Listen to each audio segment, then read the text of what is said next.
Assalamualaikum.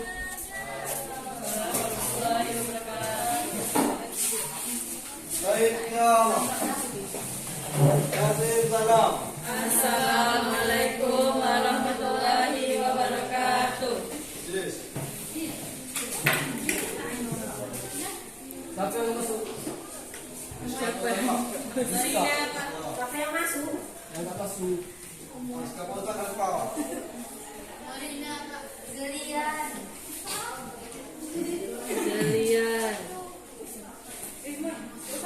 Dah. Cece. Ya. Dari sini. Ya. Sakit.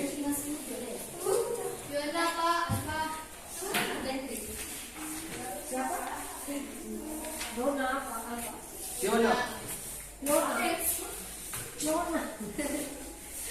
Siapa Coba itu aja, Pak. Ya. Ya. Baiklah. Hari ini kita akan belajar tentang huruf. Nama bapaknya bro. Sebelumnya, sebelumnya Bapak memperkenalkan diri. Perkenalkan nama Bapak Rizka Pulsan. Bapak untuk sementara ini menggantikan Ibu Ani yang berhalangan. Orang mana, Pak? Bapak. Tahu orang mana Bapak? Bapak ngekos Bapak. Ya. Hari ini kita belajar tentang huruf. Siapa nama? Ya, siapa nama? Jovita Pak, kenapa Pak? Kamu tahu itu apa huruf? Kebiasaan yang dilakukan masyarakat Pak. Dilakukan secara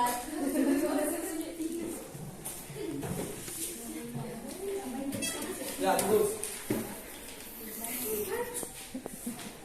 Huruf itu ialah merupakan sebuah istilah yang ada di dalam Islam yang dimaknai sebagai adat, istiadat atau kebiasaan yang diwariskan secara turun-temurun dari generasi ke generasi, baik itu berhubungan dengan perbuatan ataupun ucapan.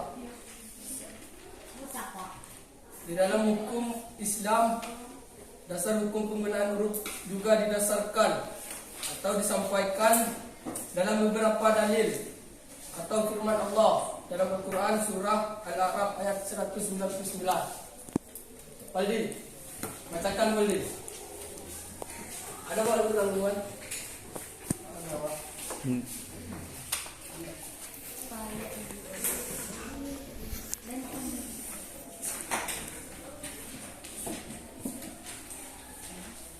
Surah Al-A'raf ayat 199.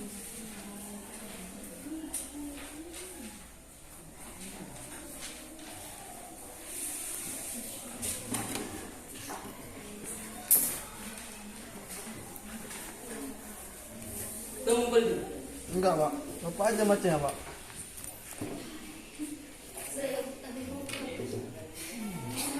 Irza Pak. Liza, Aja. Suaranya bagus, Pak. bacakan Liza. Kasih Al-Qurannya semua Liza ini.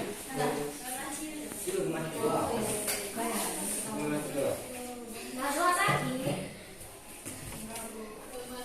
Saya sakit bu. Al-A'raf ayat 199.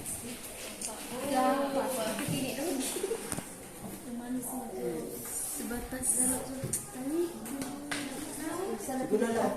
Gak ada yang bisa baca Al-Quran di sini. bisa nyari dulu Pak. Masih mikro. Masuk video halaman ayat berapa Pak? Ayat 199. Kayak gini Rahman. Aduh.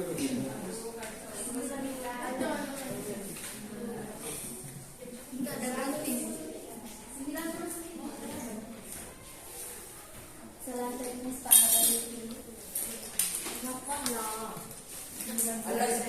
Ada Pak, ada, sabar.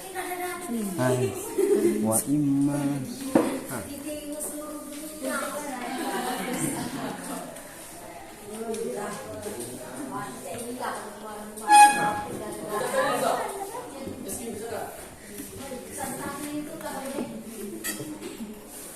Bismillahirrahmanirrahim. Khuzil afwa wa urbil urfi wa a'rid anil jahilin. Artinya, Jadilah pemaaf dan suruhlah orang mengerjakan yang ma'ruf, serta jangan pedulikan orang-orang yang bodoh. ya bagus. Itu tadi merupakan sebuah landasan yang didasarkan dalam Al-Quran atau firman Allah. Sekarang bisa masuk ke macam-macam huruf. Macam-macam huruf jika dilihat dari segi sifatnya itu dibagi menjadi dua. Yang pertama ialah huruf amali. Huruf amali ini merupakan perbuatan-perbuatan tertentu yang telah menjadi kebiasaan di tengah-tengah masyarakat dan dianggap lazim dengan cara hukum maupun adat istiadat. Contohnya seperti di kalangan orang jual beli. Orang jual beli tanpa ada lafaz akad, akan tetapi kedua belah pihak telah menyetujui atau telah bersepakat untuk melakukan transaksi jual beli.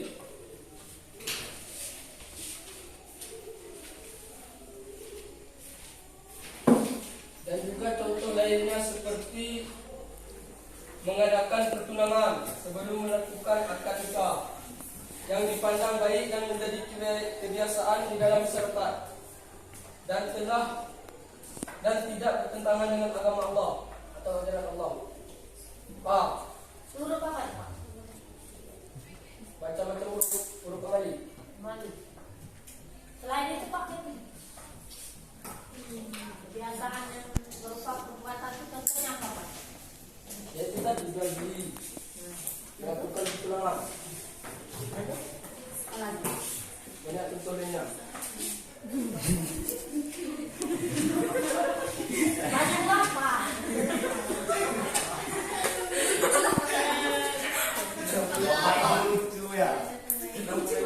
Daerah Bapak apa yang amali? Cara amali di daerah Bapak. Ini pertunangan ini, pertunangan, perdagangan. Selain itu? Gak tahu juga Bapak. Gak tahu Bapak nengoknya.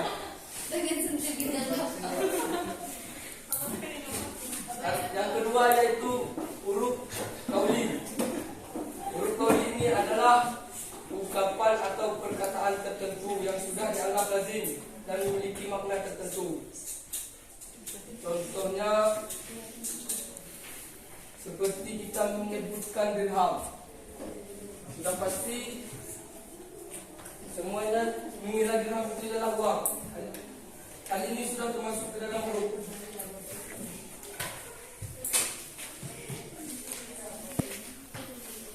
Yang kedua, dilihat dari segi wujudnya. Huruf juga dibagi menjadi dua. Yang pertama huruf said. Huruf said ini adalah huruf yang tidak menyalahi ketentuan Al-Quran dan As-Sunnah. Contohnya ada di masyarakat kita tradisi seperti dalam masa pertunangan calon laki-laki yang memberikan hadiah kepada calon perempuannya, tetapi hadiah tersebut tidak dianggap atau tidak dijadikan sebagai mas kawin. Itu contohnya. Kalau di daerah Jawa tuh Pak ada yang 7 bulan tuh Pak. Apa? 7 bulan, orang hamil 7 bulan. Itu masuk mana? Zina. Zina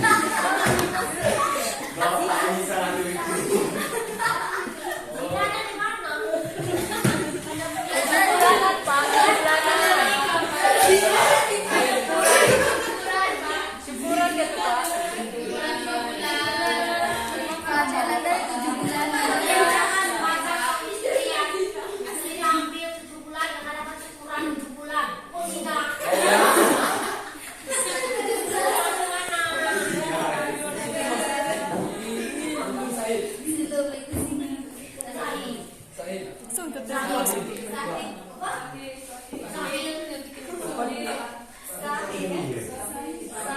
Sahih. Ayat sahih. Itu maksud sahih. Mana dalam kita boleh? Ada dalilnya Bang. Ada dalilnya nggak tahu Bapak. Boleh mungkin. Itu termasuk amali, Pak, bukan hadis. Apa sih? Lalu ini bukan jurusan Bapak ini. Tadi jurusan Bapak. Terpaksa, Bapak ya. Ya enggak. Sama senior kan nggak mungkin pengeluaran. Yang kedua itu huruf fasid. Kita lanjut. Apa? Huruf fasid. Huruf fasid ini adalah adat istiadat yang tidak baik, yang bertentangan dengan nas Al-Quran dan nas As-Sunnah. Contohnya seperti kebiasaan yang berlaku di kalangan pedagang dalam melakukan riba. Tadi ngaku kamu. Enggak. Apa itu riba?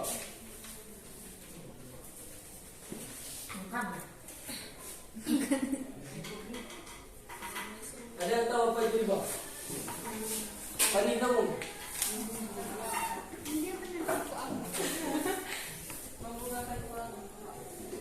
Riba?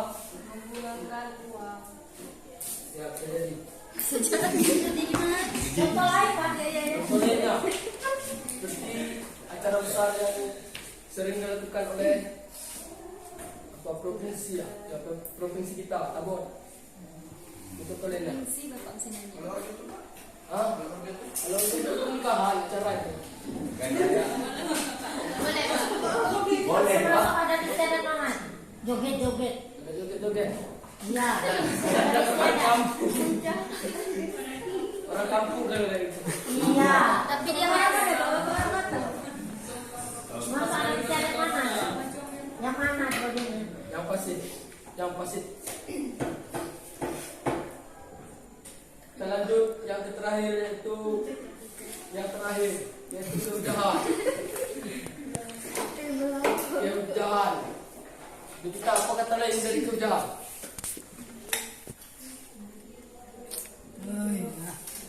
Bukti. Ya. Ulama usul sepakat bahawa huruf yang sahih dapat dijadikan hujah atau bukti dan saran menetapkan hukum syara.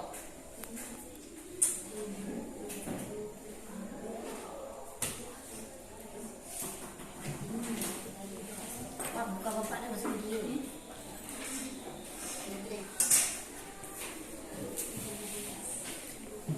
Para ulama juga telah sepakat bahawa tidak semua huruf bisa dijadikan sebagai dalil dan menetapkan hukum Islam. Huruf dapat diterima sebagai salah satu landasan hukum jika menentukan syarat-syarat sebagai berikut.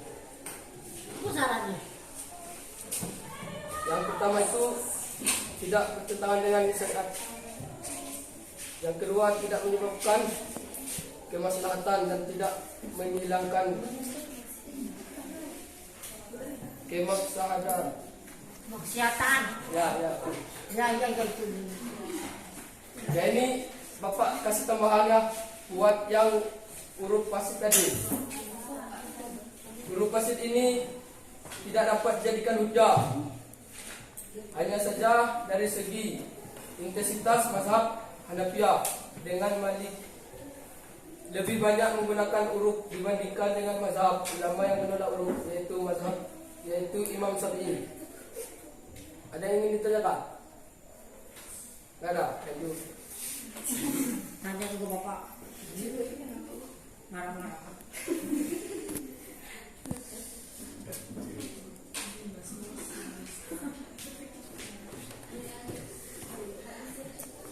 Sudah habis jam kita? Tadi. Selama. Selama. 6 menit. 20 menit tadi, Pak. 14, Bu. Kita besar. Silakan. 6 menit.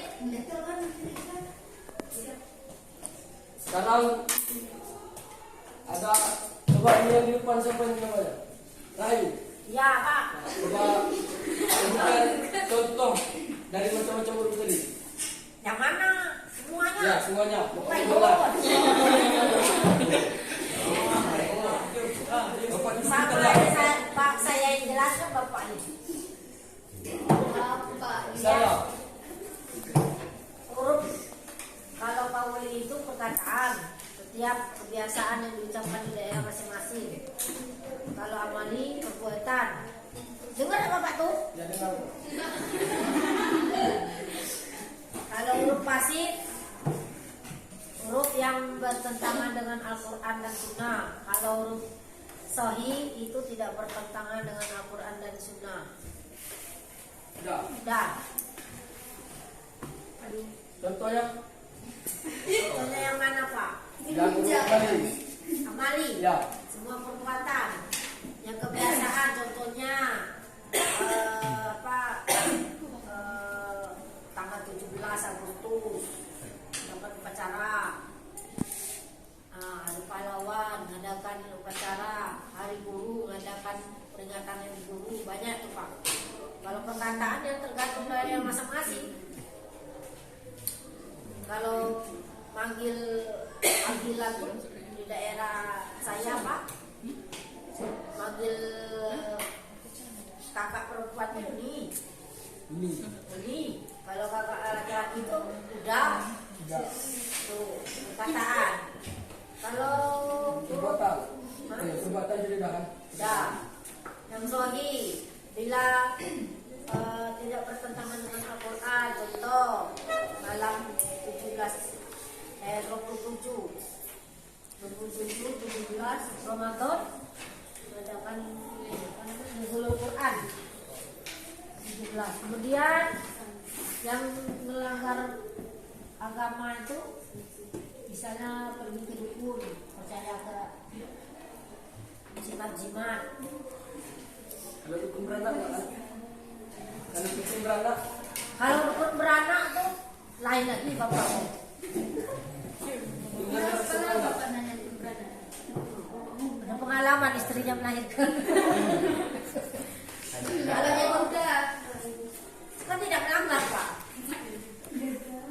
Yang percaya kepada selain Allah pakai jimat-jimat gitu pakai benang merah, benang hitam.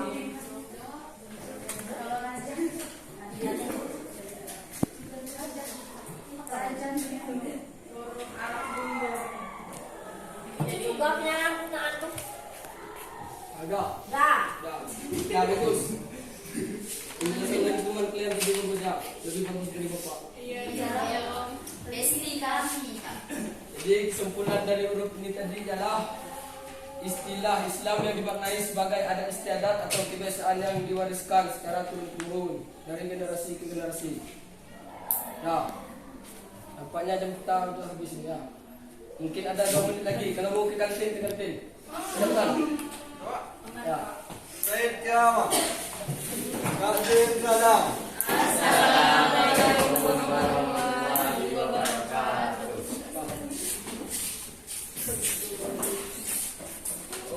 Tak paham pak.